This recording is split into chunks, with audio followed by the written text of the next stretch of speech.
חוזרים אלייך, יונית, לבית הלבן, לראיון עם נשיא ארצות הברית.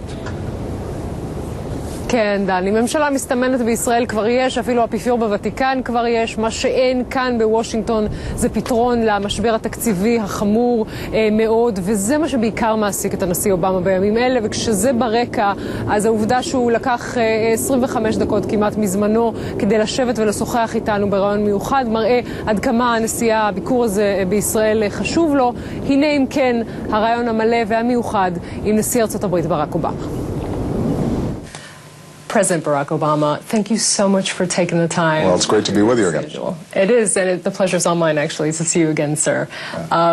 This is your first presidential visit. You've been in Israel before, and you know Israelis are very excited about this visit. Some of them are probably asking, you know, what took you so long to come as president? Well, you know, as you know, we've had some big crises here in the United States, so there's been a lot of domestic work that we've had to do, but fortunately I've had the opportunity to consistently work with the Israeli government on a whole range of issues. Obviously security's been paramount, and you know, we've been able to shape probably the closest military and intelligence cooperation between our two countries that we've ever seen.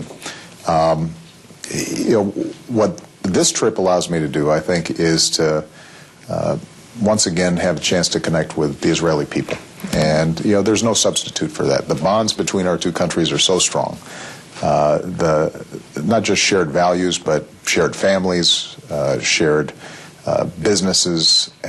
And for me to be able to directly speak to the Israeli people and talk about our unshakable commitment to Israel, but also to talk about hopefully a shared vision for a more peaceful and prosperous future during a time when we know there's a lot of tumult in the area. It's a great opportunity for me. I'm really looking forward to it. And obviously, one of the things you're going to be talking about is Iran. Now, the Israeli Prime Minister has said spring is the time for decisions. And next week is the first day of spring. So can we assume that your main objective is to tell the new Israeli government, when we have one, hold your horses, don't act precipitously? No, you know, I think we have constant coordination with the Israeli government on these issues. I have been crystal clear about my position on Iran possessing a nuclear weapon. That is a red line for us. It's something that would not only be dangerous for Israel, but would be dangerous for the world, be dangerous for U.S. national security interests. What I've also said is that there's a window, not an infinite you know, period of time, but a window of time where we can resolve this diplomatically, and that it is in all of our interests, Israel, the United States, the world, and Iran's, if we can resolve this diplomatically. Is that window a month, months, years? Well, you know, some of this is technical. It is based on the breakout capacity that we think Iran might have, given where its technology is now. If it made a decision to pursue a nuclear weapon, how long it would take for them to actually obtain one. And we share information with our partners, the P5+1, the Israelis, and so forth. Right now, we think that it would take over a year or so for Iran to actually develop a nuclear weapon. But obviously, we don't want to cut it too close. And what we're going to be doing is to continue to engage internationally with Iran, understanding that we've set up the toughest sanctions ever. It's having a significant effect. On the economy or on the nuclear program? Well, on Iran's economy, but that has an impact in terms of how they think about both the costs and benefits of pursuing a nuclear program. They are not yet at the point, I think, where they've made a fundamental decision to get right with the international community and the IAEA and the UN resolutions that they've been violating. But I do think that they're recognizing that there is a severe cost for them to continue on the path that they're on, and that there's another door open. So when I'm consulting with Bibi, as I have over the last several years on this issue, my message to him will be the same as before. If we can resolve it diplomatically, that's a more lasting solution. But if not, I continue to keep all options on the table. If not, it is, and obviously everyone wants to solve it diplomatically, as you say, but is there a realistic, plausible option that if all else fails, sir, you will order an attack on military sites in Iran. Well, when I say that all options are on the table, all options are on the table, and the United States obviously has significant capabilities. But our goal here is to make sure that Iran does not possess a nuclear weapon that could threaten Israel or could trigger an arms race in the region. That would be extraordinarily dangerous at a time when, obviously, there are already a lot of things going on. When we look at your newly appointed cabinet and Secretary Hagel and Secretary Kerry, two men who know war very well up close, and two men who don't want to see the United States embroiled in another war, which is understandable. This is a cabinet that can support you if that is the decision you need to make. Well, you know, one of the things you learn when you're President of the United States is you get a lot of advice, but ultimately it's your decision. So when I say that we intend to prevent Iran from getting a nuclear weapon, that we're going to pursue all avenues to make sure that that does not happen. And I think my cabinet is prepared for a whole range of contingencies. But you know, Secretary Kerry and Secretary Hagel share my fundamental view that the issue of Iran's nuclear capability is an issue of U.S. national security interest as well as Israel's national security interest. And they also share my view that our commitment to Israel's security is unbreakable. You know, there is a feeling of deja vu when we talk about Iran, and that deja vu is called North Korea. Yeah. Because we went through that inordinate amount of pressure and sanctions, and the end of the story is that North Korea is a nuclear power. It seems like reading the same book, and you believe that the ending will be different. Well, I think North Korea was a different situation. First of all, North Korea had a nuclear weapon by the time I came. Yeah, it didn't happen on your watch, of and course. But what's also true is that North Korea is so isolated, is so dysfunctional that you know, in some ways, it was harder to apply pressure on them. It continues to be the case that when you can't even feed your own people, when you are so ingrown, and frankly, China had a set of interests that might have been slightly different than ours. China, their view was that we don't want to see North Korea collapse. That could spill over into us, and so as a consequence, maybe they were more tolerant of some of the behavior that weakened international leverage. Here you have unanimity. You have countries like China and Russia that are participating in the sanctions and enforcing them severely. And I think Iran sees itself as a broader world player than North Korea ever did. And so as a consequence, the potential upside for them of re-entering the international community, they're a large country with a lot of resources. They could be very successful if they ended up having a different attitude with respect to their neighbors, with respect to state sponsoring of terrorism, and with respect to their nuclear program. I want to move on and ask you, you know, many top Israeli officials have said that your administration has been the most supportive of Israel, of Israel's security issues. And yet, sir, there is this lingering gap between, you know, on the one hand, you're very warm and supportive, deeds and words. And on the other hand, the way that you are perceived by some people in Israel. Is this a source of frustration to you? Well, look, you know, I think some of this is politics. You know, I think that there are conservative, you know, views both here in the United States and in Israel that may not jibe with mine.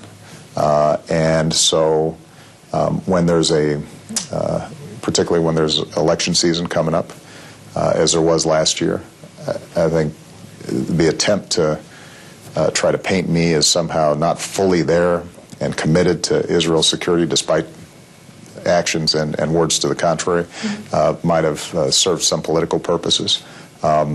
I've run my last election. I'm going to be here for the next 4 years, and I don't spend a lot of time worrying about you know, those who may have a political agenda. What I'm trying to do is to speak directly to the Israeli people and tell them that, you know, throughout my career, I have admired not just Israel's history, not just its core values, not just the incredible success that we've seen in terms of its economy, but also the fundamental right of Israel to be secure as a homeland for the Jewish people and its connection to the land. And that's something I feel deep inside myself, and it's shared, I think, by the majority of Americans. So, the good news is, when you set politics aside, there's a strong consensus in this country about support for Israel. I do think that, there have been times where I have differences with some Israelis as well as pro-Israeli individuals here in the United States about what's the best way to preserve Israel as a democratic Jewish state in a very tough neighborhood during a very difficult time. And it's consistently been my view that, for example, resolving the Palestinian issue is one that is good for Israel's security. It's not a matter of unilateral concessions. It's a matter of both parties coming together and recognizing that their futures in some ways are going to be inextricably linked, and that Israel will be safer, more secure, more prosperous if the issue can be resolved. And obviously Israel can't resolve it by itself, but it can't stop trying. We will talk about the Israeli-Palestinian peace process. I do want to linger for a moment, sir, on the question of your relationship with the Israeli Prime Minister. That has been called a strained relationship. Is it important for you to talk to the Israeli people also because it's not always easy for you to speak to the Israeli leader? No, actually, Bibi and I've met with Bibi more than any other world leader. That's true. One-on-one. And we've got a terrific business-like relationship. He is very blunt with me about his views on issues, and I'm very blunt with him about my views on issues, and we get stuff done. We could not have coordinated militarily or on the intelligence side had it not been for our capacity to work together. I think that it is true that this is one of those unique times when you have what would be considered a center-left government here in the United States, at the same time as you've got a more conservative government in Israel. Usually things have lined up a little bit differently when Clinton and Rabin was there and during other times. And so that probably puts a little bit of strain, not necessarily between myself and the Prime Minister, but sometimes between our governments in terms of how we think certain issues should be pursued. But we always get them resolved, and the bottom line is always that Israel's security is going to be at the forefront, that U.S. support for the Israeli people is going to be at the forefront. That doesn't wane, and that's really not dependent on who's president or who's prime minister. I think it extends far deeper than that. There are two examples of recent times. Prime Minister Netanyahu is widely perceived to have supported your opponent, Governor Romney. You have been quoted from a private meeting allegedly saying Israel doesn't know what its best interests are. Are these all indicative of your relationship, or we're just reading into this too much? It's a media exaggeration. Well, I think it's always fun for the media to talk about this stuff. Now, the fact of the matter is that anytime you read something where the president allegedly said something in a private meeting, I think you should probably take that with a grain of salt. I think it's fun for political pundits to write about. There have been times where Bibi and I have had differences, but as I said, the relationship between the two countries is so strong, between its people is so strong, that I think that any differences in policy, not personal, but policy differences, end up being bridged and resolved. What way forward is there, sir, for the Israeli-Palestinian peace process? Is there an attempt to maybe, meet all of the people together? Anything that you would think that could break this deadlock? Well, I think it's hard right now. Obviously, the Israelis are going to be setting up their new government, and it's unlikely that something happens before there's some stability there. On the Palestinian side, I think that President Abbas and President Fayyad have consistently shown themselves to be committed to nonviolence, to recognizing Israel. They've done excellent work that we should support in maintaining security in the West Bank. But you also have Hamas in Gaza, and that obviously has been a chaotic situation. And Hamas has not been willing to come to the table, recognizing the quartet principles that would allow them to be any serious partner in negotiations. So my goal on this trip is to listen.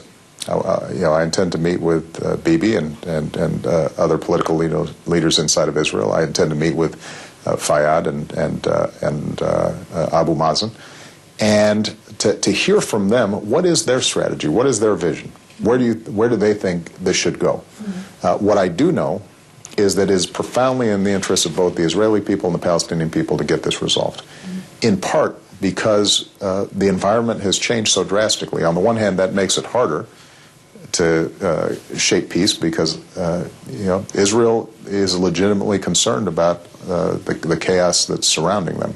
On the other hand, because of the Arab Spring, you now have a situation in which Israel can't count on just a few autocrats holding everything together in the neighborhood. Israel has an interest in being able to speak to the Arab street. And despite all the anti-Israeli sentiment that may exist there, I do think that the majority of people still want the basic aspirations of peace, prosperity, being able to educate their kids and involve themselves in the world economy in a more effective way. So